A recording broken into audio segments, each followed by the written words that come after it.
Magandang umaga po mga kabagis. Ngayon po araw ng Huwebes, pitsa 21 ng Marso. Maulan po dito sa amin sa Laguna. Hindi malaman kung tag-araw baga o tag-ulan. Dahil po wala tayong pasok, dalawin natin yung ating taniman ng saging.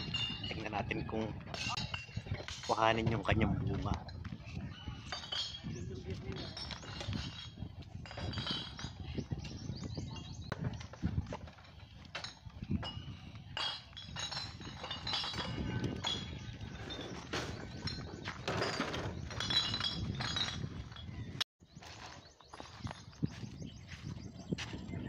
Malapit lang po naman yung ating taniman mga kabagis. Kaso yan nga, masunod na ng mga magsusunog. Pero buti na lang at yung ating saging hindi masyadong naluto.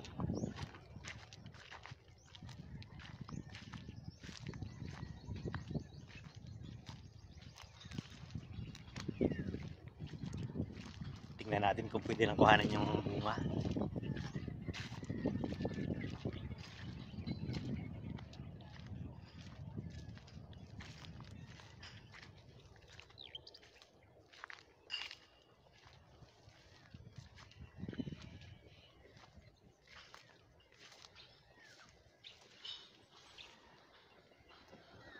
Yan mga kabagis, pwede na po. Pataba na yan. Kaso iisa. Dahil yung iba ay mga bata pa oh.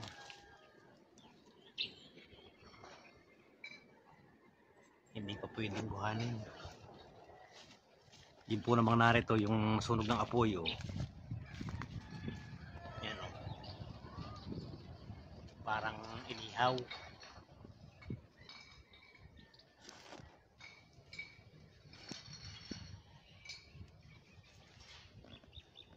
Kuhanin po natin ito mga kabagis.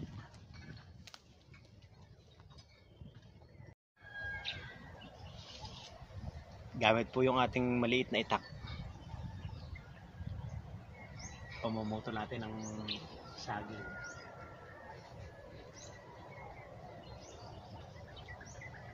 Pero parang hindi pa pwede.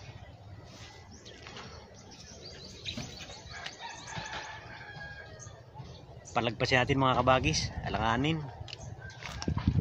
Pataba lang yung ibabaw pero yung ilalim payat na yung ilalim oh. Hindi pa pwede. Matagal po yung bago mahinog. Patabarin muna natin.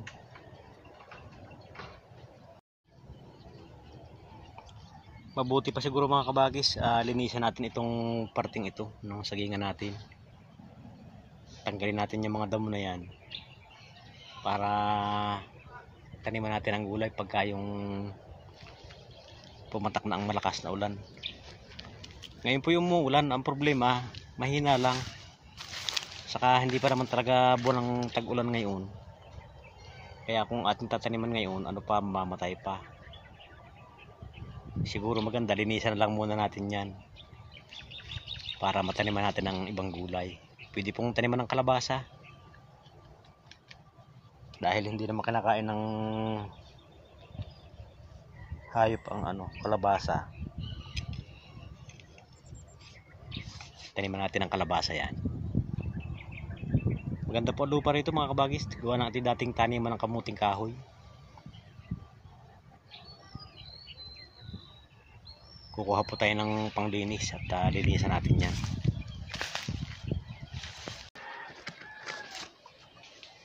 Ay mga kabagis, bali hindi muna tayo tumuloy doon sa paglilinis doon sa kabila. Kasi naalala ko nga pala ito, hindi pa tapos.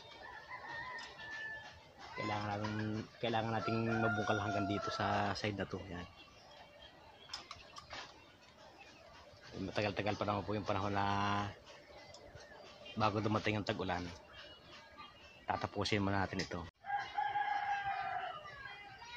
Ayan po mga kabagis, so parang ng inararo. Kaya hanggang po natin yan doon sa may tumbang mangga. Ayan. Para mapagtaniman natin ng sari-saring gulay.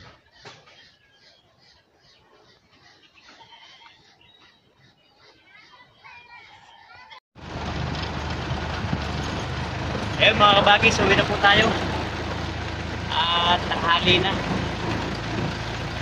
Shout out po sa 4 na viewers ng aking video. Maraming salamat po sa inyo.